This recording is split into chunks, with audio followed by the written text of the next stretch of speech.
오늘 요지경 재패는 일본만의 엽기적인 성문화 요바이입니다. 요바이는 사전적인 설명으로는 야간의 성관계를 목적으로 여성의 침실에 몰래 침입하는 일본의 옛 풍습을 말하는데 얼핏 보면 한국의 보쌈 제도와 비슷하다고도 할 수 있습니다. 구혼을 위해 침소에 들어가는 행위라서 강간과는 다르며 여성 측에서 문을 막거나 거절 의사를 드러내는 등 하기 싫으면 얼마든지 안 할 수 있었습니다. 물론 그 과정에서 강간이 일어났을 수도 있겠지만 기본적으로는 상호 동의가 깔려있는 행위로 요바이를 강간과 동의어로 인식하기 시작한 것은 근대에 이르러서입니다. 주로 서일본 지역에서 활성화되었던 것으로 보이며 간토 이북 지역에서는 나타나지 않았다고 하는데 요바이란 말은 부르다는 뜻의 동사 요부에서 비롯되었습니다. 구혼을 위해 남자가 여자의 침소에 들어가는 행위를 의미했는데 일본의 예전 혼인 풍습은 결혼 후에도 남자가 여자 집에 다니는 것이 보통이었기 때문에 이런 행위도 요바이라고 불렀습니다. 원래 요바이는 대릴사의제를 의미하는 말이었기 때문에 요바이의 기원을 대릴사의제에서 찾기도 합니다. 고대 일본에서 풍작을 기원하는 행사에서 유래되었다고 추측되는데 지역에 따라 신분 상승, 간통, 강간, 결혼 의식, 성교육 등 다양한 이유로 일어났고 여러 목적을 함께 갖기도 했습니다. 또한 후대오롯이라고 유부녀나 과부, 노처녀들이 소년들과 신사에서 혼음하거나 여자의 집에서 첫 경험으로 동정을 떼는 성인식이 존재했습니다. 100년 전에 메이지 정부가 없애려고 했지만 뜻대로 되지 않았고 제2차 세계대전이 끝난 뒤 1960년대가 지나서야 완전히 없어졌다고 하니 불과 60년 전에도 있었던 것입니다. 없어진 이유는 요바이의 의미가 달라지면서 부모나 상대의 허락 없이 몰래 침입하는 불순한 행위, 즉 성폭행을 가리키게 되었기 때문입니다. 혼기가 찬 여성의 경우 촌장의 공인 아래 요바이가 성립되었는데 해질 무렵 남성이 여성의 집에 방문하고 여성이 반대하지 않거나 집 안에 들어오는 것을 제지하지 않으면 성립됩니다. 보통 3에서 4일 정도 요바이가 이루어진 뒤 촌장의 공인 아래 결혼이 이루어지게 되는데 한 여성에게 여러 명의 남성이 구혼을 하면 촌장이 숨어들 사람들의 순서를 정했다고 합니다. 특정 남성이 요바이를 해야 하는 날 보초를 세워 그 남성이 숨어드는 것을 적발하면 남성은 물러나야 됐는데 이 말은 보초를 세웠어도 잘 뚫고 들어오면 팔자라고 수용해야 했습니다. 중요한 것은 할 것을 다 하고 아침에 해 뜰 무렵까지 무사히 빠져나올 때까지가 요바이로 빠져나오다가 걸리면 실패한 것으로 친답니다. 여러 남자가 순서대로 왔을 경우에 요바이 기간 중 임신을 한 여자는 그동안 요바이한 남자들 중에 배우자를 고르는 게 가능했다고 합니다. 결혼의 수단으로 사용된 요바이는 메이지 유신 이후 의식 변화와 전기의 보급 후 성공률이 거의 제로로 떨어지면서 도시에서는 모습을 감추었다고 합니다. 전쟁, 화재, 지진 등 천재지변으로 과부 수가 일정 이상이 되면 촌장이 허가하여 요바이가 진행되는데 대상은 혼기가 찬 여성을 포함해 과부, 신분이 낮은 여성과 유무 등에 국한되었습니다. 여기에 가족 이외 남성과 동거하지 않는 여성일 것과 아이가 생기면 아버지의 지명은 여성이 할 것이 규칙이었습니다.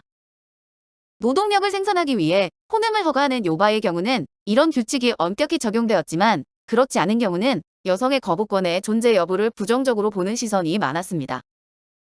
아이가 생길 경우 아이 아빠를 지명할 권리를 여성에게 주어 육아 문제 등에 대한 부담을 남성 쪽에 넘기는 제도적 안전장치도 있었고 무작정 밤일 하러 다니는 사람을 거부할 지명권도 보장이 된 거죠. 재미있는 것은 여성의 지명권은 요시어라 유곽에서 활동한 전문 직업 여성인 유녀들도 갖고 있어 이치케타에를 거쳐 이루어진 초회에서 손님을 거부할 권리가 있었습니다. 이 풍습은 계속 이어져 일본의 룸살롱에서는 여성들이 밤에 잠자리를 거부할 권리가 있었고 이 때문에 한국 여자 유학생들이 더 손쉽게 유혹에 빠지기도 했다고 합니다. 물론 이런 거부권은 중국계 여성들이 일본 땅 및 세계를 거의 장악하면서 사실상 없어져 버렸다고 하지만요. 요바이는 무조건 적용된 것은 아니라서 촌장이나 지역 규지에 따라 적용되지 않거나 예외의 사례 등이 그때그때 다르게 진행되었다고 합니다. 예를 들면 결혼한 지 몇 년째 임신 소식이 없는 경우 요바이의 대상으로 강제 지명되거나 축제 행사의 일환으로 하룻밤 동안 알아서 하라고 선언되는 등 그때그때 케이스가 달랐습니다. 혼음의 수단으로 요바이를 진행하는 여성은 남자를 기다리며 집의 문을 열어두고 찬밥과 먹을거리 등을 준비해 해가 뜨면 집으로 돌아가는 남성에게 제공하는 것을 미덕으로 삼았다고 합니다. 이런 요바이는 오랜 전란으로 남성의 수가 줄고 과부가 늘어나면서 인구를 늘리기 위해 만들어진 일종의 고육지책으로 이런 성풍습은 지구촌의 다른 부족사회에서도 종종 있었던 풍습이었습니다. 옛 몽골인이나 이누이트인들도 갖고 있던 풍습으로 안소니 퀸 주연의 야생의 순수라는 영화에서 이누이트를 방문한 선교사에게 고마움의 표시로 자기 집 부인과 잠자리를 주선하는 장면이 나옵니다. 유럽 일부 지역과 우리나라에서도 일본의 요바이와 비슷한 보쌈 문화가 행해졌지만 완전히 같지는 않으며 이것들도 2차 대전을 전후해서 사라졌습니다. 독일 어권에서도 펜스턴 혹은 킬광이라 해서 남자가 여자 침실에 몰래 들어가는 풍습이 있었는데 성관계가 동반되지는 않고 구혼을 끝내고 돌아가는 경우도 많았다고 합니다. 예전 일본에서는 부인이 결혼할 것인지 여부를 결정했고 남녀는 각자 따로 살며 부인의 집에 남편이 들어갔다 나오는 형태였습니다. 예전에 일본의 농촌에서는 마을의 젊은 아가씨와 과부는 젊은이들 찾으라는 말이 있었는데 근데 이전에 농촌에서는 마을의 젊은 남성들이 마을 내 특정한 룰을 정해 요바이를 했었습니다. 다른 마을의 남자가 규칙을 무시하고 요바이를 하러 오면 이들이 격퇴하기도 했는데 심한 경우에는 침입자가 반죽음 상태가 되기도 했다고 합니다. 일본 사회에서 요바이가 사라진 것은 길어야 50에서 60여 년 전에 불과한데 메이지 정부는 요바이 풍습을 없애기 시작했습니다. 특히 치야마 살인사건 때는 신문 등에서 산간 지역 문화, 야마무라 특유의 문화라는 등으로 비판한 것을 보면 오지 일대에나 남아 있었던 것으로 보입니다. 여기서 잠깐. 치야마 살인사건. 1938년 일본 오카야마현에서 일어난 대량 살인사건으로 치야마 30인 살인사건 등으로 불립니다. 치야마 살인사건의 범인인 도이 무츠오는 요바이로 많은 여성들과 관계를 맺었지만 징병검사에서 탈락하면서 폐결핵에 걸렸다는 소문이 퍼져 요바이를 거부당하게 되었다고 합니다.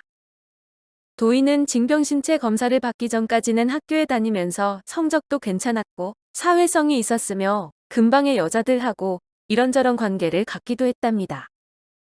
그는 1937년에 징병검사를 받는데 결과는 결핵으로 인한 병종합격으로 당시 결핵은 변변한 치료약도 없어 가족도 환자가 나오면 전염을 우려해 외면할 정도였습니다. 도이는 결핵이란 사실이 밝혀지고 사회적 관계가 파탄나게 되는데 본래 한 여성과 약혼을 했고 아이까지 있었지만 결핵 때문에 그 여성은 다른 마을의 남자와 결혼하기로 했답니다. 어쨌든 여성들이 자신을 하나둘 피하자 도이는 여자들에 대한 증오가 싹텄고 그 증오는 점점 커져 수렵용 총기를 사들여 총기 연습을 해서 주변 사람들의 우려를 자아냈다고 합니다. 그런 가운데 도이 할머니가 알턴병의 치료를 위해서 된장국에 약을 타는 모습을 보고 손자가 자신을 독살하려고 한다고 경찰에 알려 가택수색을 받아 일본도와 총을 압수당합니다. 하지만 도이는 지인을 통해 다시 엽총과 탄환을 구입하고 도검류 수집가에게 일본도를 몰래 사들이는 등 다시 무기를 모으고 범행을 저지를 날을 기다렸습니다. 1938년 5월 21일 도이는 범행을 시작하는데 집에 있는 난로 옆에서 잠자던 자신의 할머니 요네의 목을 도끼로 절단하여 살해했고 이웃이었던 5인 가족 키시모토 카츠유키네 집을 찾아갔습니다. 도이는 일본도를 꺼내어 자던 카츠유키의 모친 츠키요의 목과 가슴을 찔러 살해하고 어머니 옆에서 자고 있던 카츠유키의 남동생 요시오와 마모루를 일본도로 베어 살해합니다. 이를 시작으로 도이는 마을 곳곳을 돌아다니며 자그만치 30명을 살해하는데 1시간 30분에 걸친 범행 뒤 마을에서 3.5km 떨어진 산 꼭대기에 올라가 유서를 쓴 후 자살을 했습니다. 앞에서도 언급한 것처럼 요바이가 쇠락한 이유는 메이지 유신으로 서구 문물들이 들어오며 성인식 전반에 변화가 생겼고 전구가 보급되며 요바이의 성공률이 크게 내려가 쇠락한 것으로 여겨집니다. 오락수단의 다양화도 원인으로 지목되는데 과거 시골에서는 일종의 오락으로 요바이가 행해졌다는 것입니다. 에도 시대 중기에는 축제를 빌미로 야외의 혼음이 허용되었는데 이때를 잘 노려 높은 신분의 사람과 관계를 가진 후 회임에 성공하면 아버지를 제일 신분이 높은 사람으로 지명할 수 있었습니다. 이렇게 되면 신분 상승은 물론 노후 보장이 이루어지는 신데렐라급의 로또가 터졌다고 할 수 있어 도시에서의 요바이는 신데렐라의 꿈을 가능케 하기도 했답니다. 요바이는 시대적, 지리적 차이에 따라 그 모습이 다양했는데 일부 지역에서는 낯선 손님이 마을에 찾아오면 그 손님에게 여자를 내어주기도 했습니다. 또 어떤 곳에서는 자신의 집에 찾아온 손님에게 아내를 밤에 빌려주는 곳도 있었는데 손님이 아내를 거부하면 그 여자는 죽음을 면치 못했다는 일도 있었습니다. 또 아이를 공동재산이라고 여겼기 때문에 임신을 하면 여성이 지목하는 사람이 아버지가 될 수 있었으며 결혼 후에도 다른 이성과 관계를 가질 수 있어 여성들은 결혼에 대해 큰 부담이 없었다고 합니다. 보쌈이나 일반적인 요바이와는 약간 다르지만 일본의 일부 지역에는 섹시 찌르기라는 전통 문화가 있었다는데 초등학생 4명이 봉으로 다다미를 두드리며 첫 섹시 내놓으라고 연호를 합니다. 그러면 갓 결혼한 신부가 기모노 차림으로 등장하고 아이들은 그녀를 둘러싸고 몇 번이고 봉으로 주위를 쿡쿡 찌르는 동작을 하는 것입니다. 요바이는 창작물에서도 자주 구현되어 현대에 들어선 AV, 에로 동인지나 상업지의 훌륭한 소재로 쓰이기도 하며 애니메이션에서도 의외로 자주 나옵니다. 일본인들은 지금도 요바이 문화에 대한 성적 판타지가 있어서 헬스 등 많은 유흥업소에서는 요바이 상황을 연출하는 상황극 서비스를 제공하며 요구하면 영요바이도 가능하다고 합니다. 오늘 유지경 재팬은 일본만의 엽기적인 성문화 요바이였습니다.